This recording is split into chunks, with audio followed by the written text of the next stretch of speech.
नमस्कार, अब देख रहे हैं अंग न्यूज रफ्तार और मैं हूं सत्यपाल सिंह। भागलपुर में खरीफ महाअभियान 2026 के तहत कृषि विभाग द्वारा जिला स्तरीय कार्यशाला प्रशिक्षण कार्यक्रम का किया गया आयोजन। कार्यक्रम में किसानों को आधुनिक खेती और सरकारी योजनाओं की जानकारी दी गई। तिलका मांझी स्थित कृषि भवन में आयोजित इस कार्यक्रम का उद्घाटन प्रभारी जिला पदाधिकारी सह उप विकास आयुक्त प्रदीप कुमार ने किया।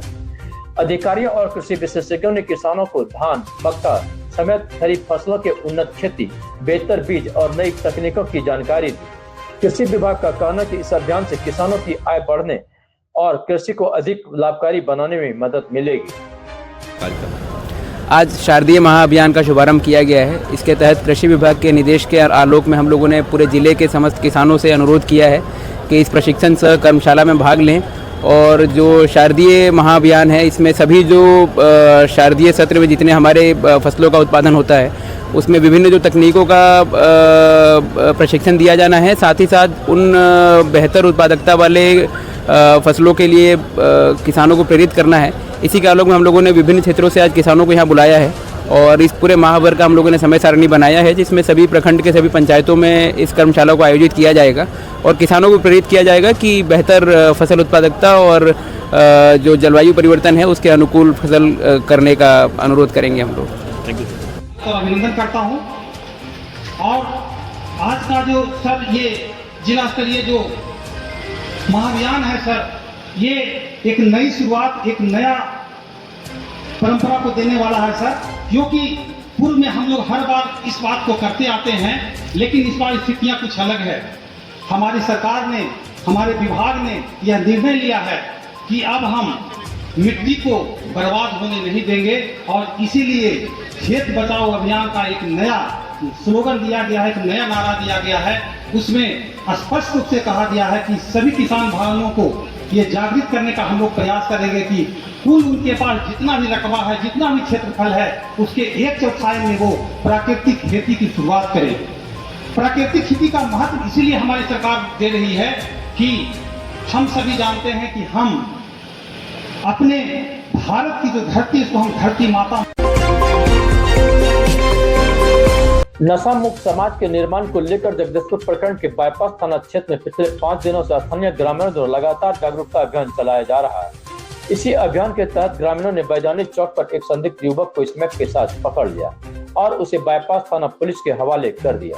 जानकारी के अनुसार क्षेत्र में बढ़ते नशा के कारोबार और युवाओं में नशे की लत को लेकर ग्रामीणों में काफी आक्रोश है। इसी को देखते हुए गाँव के लोगों ने स्वयं आगे आकर के नशा विरोधी अभियान शुरू किया है। अभियान के दौरान ग्रामीण चौक चौराहे पर निगरानी रख रहे हैं तथा लोगों को नशे के दुष्प्रभाव के प्रति जागरूक भी कर रहे हैं। आज बैजानी चौक पर ग्रामीणों को एक युवक की गतिविधियां संदिग्ध लगी। पूछताछ और तलाशी के दौरान उसके पास से कथित रूप से स्मैक बरामद किया गया।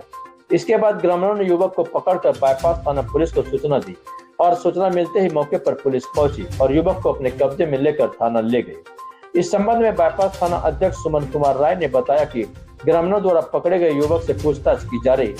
बरामद पदार्थ की जांच भी कराई जा रही है तथा मामले को लेकर सभी पहलुओं पर जांच की जा रही है। क्या नाम है? हाँ? कहाँ गर्ज को? सरौनी गर्ज को। किसके असली है?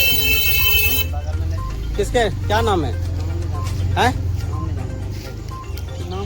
नाम वहाँ नाम कैसे नहीं जानता है तुम? किसके असली है? हम बोलो।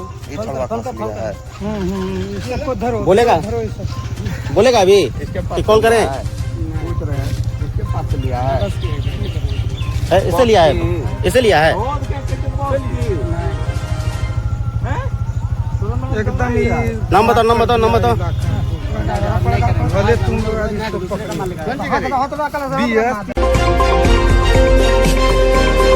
जगदीशपुर प्रखंड कृषि कार्यालय के प्रशिक्षण हॉल में भारतीय खरीफ महाअभियान से खेत बचाओ अभियान 2026 का शुभारंभ किया गया।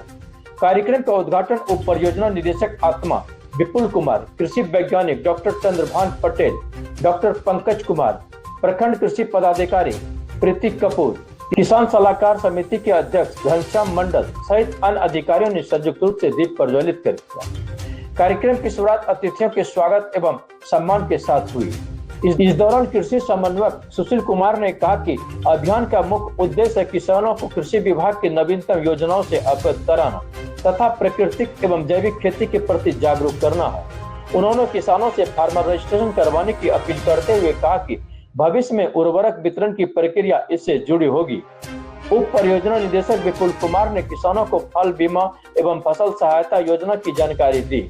उन्होंने कृषि विभाग के ऐप के माध्यम से भी विभिन्न योजनाओं का लाभ लेने तथा जैविक खेती को अपनाने के लिए प्रेरित किया। साथ ही बताया कि शनिवार को सभी पंचायतों में किसान चौपाल का आयोजन शुरू किया जाएगा। वहीं कृषि वैज्ञानिक डॉक्टर चंद्रभान पटेल ने संतुलित उर्वरक उपयोग, पोषण तत्व प्रबंधन और वर्मी कंपोस्ट निर्माण की विस्तृत जानकारी दी। उन्होंने कहा कि प्रत्येक किसान को कम से कम एक वर्मी कंपोस्ट यूनिट स्थापित करनी चाहिए, जिससे कि फसल अवशेषों का बेहतर प्रबंधन होगा और जैविक खाद भी उपलब्ध होगी। ये कार्यक्रम किस चीज को लेकर है?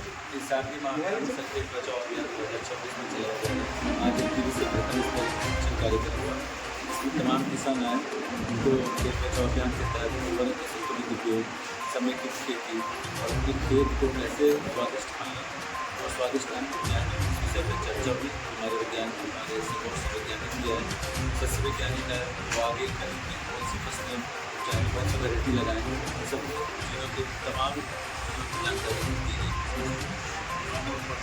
मेरा नाम बिल्कुल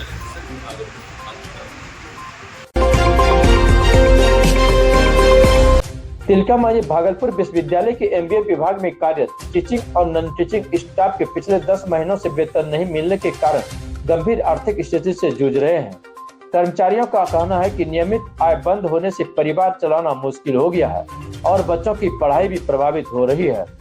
विभाग के फैकल्टी सदस्य डॉक्टर पंकज कुमार, डॉक्टर हरीश कुमार, ज्योति कुमारी, डॉक्टर काजी कमरान तथा कर्मचारी डॉक्टर आशीष कुमार और पंकज चौधरी ने बताया कि कई बार मानदेय भुगतान की मांग उठाने के बावजूद भी अब तक कोई ठोस समाधान नहीं निकला है। उनका कहना है कि वो लोग भुखमरी जैसी स्थिति का सामना कर रहे हैं और परिवार आर्थिक तंगी से गुजर रहा है। कर्मचारियों के अनुसार जब वो अपनी समस्या लेकर विभागीय निदेशक के पास जाते हैं तो उन्हें विश्वविद्यालय प्रशासन से संपर्क करने की सलाह दी जाती है। वहीं विश्वविद्यालय प्रशासन ने मामले में सकारात्मक पहल का आश्वासन दिया है। 2022 में हम लोग का सेवा विस्तार हुआ, 2023 में ये समाप्त हो गया। 23 से जवाहरलाल वाइस चांसलर थे, वो गठित कमेटी के आधार पर, कार्य के आधार पर मानदेय का भुगतान बोला यथावत होता रहेगा। जुलाई 2025 तक यह भुगतान हम लोग को मिल गया है। अगस्त के जब हम वेतन का संचिका बढ़ाए तो उसमें कुलपति जो अभी हैं BS झा, वो बोले विदाउट रेनुअल के पेमेंट नहीं होगा। फिर हम लोग यहाँ से सेवा विस्तार के लिए डायरेक्टर मैडम से चिट्ठी बढ़वाया है, फिर वहाँ पर फेंका फेंकी करने लगा। फिर इसको सिंडिकेट में उठा मामला, माननीय सदस्य डॉक्टर मृत्युंजय प्रसाद सिंह गंगा उठाए। उसके निर्णय के अनुपालन में एडवाइजरी कमेटी का बैठक हुआ 11 फरवरी 2026 को और VC सर उसमें प्रोसीडिंग निर्णय में दस्तखत कर दिया है। बस अब रिन्यू के लिए जो है वो निदेशक महोदय को फाइल बढ़ाना है और मैडम अभी छुट्टी पर हैं, उनसे आएंगे तो हम लोग बात करेंगे, वो संचिका बढ़ेगा तभी हम लोग का रिन्यू हो पाएगा।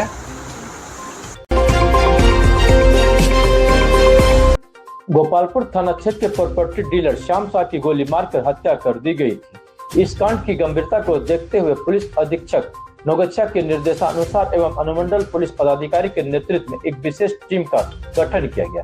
गठित टीम द्वारा CCTV फुटेज का गहन अवलोकन, मानवीय एवं तकनीकी अनुसंधान के आधार पर इस घटना में संलिप्त शूटर भवानीपुर थाना क्षेत्र के अंतर्गत मोहनपुर निवासी अंबिका सिंह के पुत्र गुड्डू कुमार को दबोच लिया गया।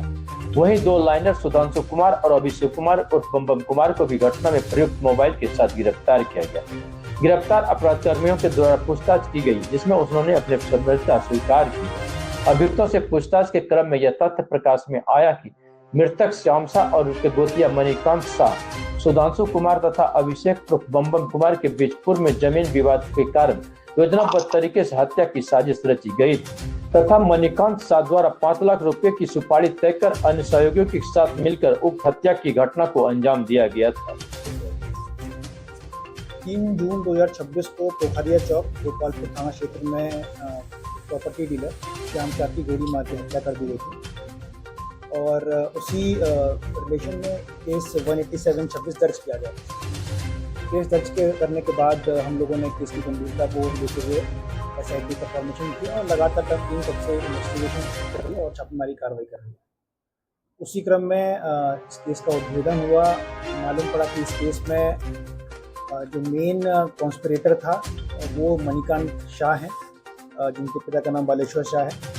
ये इसके बाकी जो गोतिया भाई थे सुधांशु और अभिषेक, इन लोगों ने मिलकर श्याम शाह को मारने की प्लानिंग करी। ये प्लानिंग कई महीनों से चल रही थी और उसको लेकर पहले भी 3 तारीख से पहले भी अटैम्प्ट किया गया था, जो कि सफल नहीं हो पाया था। और 3 तारीख को फिर ये लोग दोबारा अटैम्प्ट किया और उसमें इनका मर्डर हुआ। इस मर्डर में सुधांशु ने लाइनर का भूमिका निभाया था। ये साइड में बैठ के लगातार देख रहा था कि श्याम शाह कब निकल रहे हैं और उसने जो लोग इन्वॉल्व थे शूटिंग करने में उन लोगों को जानकारी दी।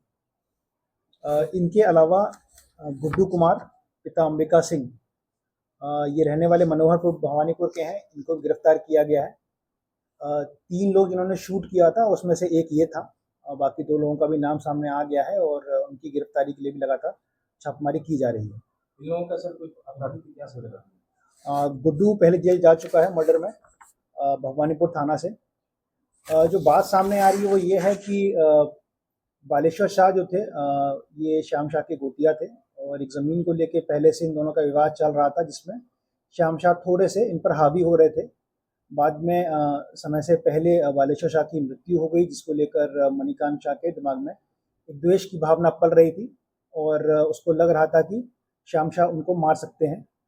तो इस डर से उनके दिमाग में ये षड्यंत्र हुआ कि हम लोग इनको मार देते हैं और रास्ते से हटा देते हैं ताकि ज़मीन का विवाद खत्म हो सके।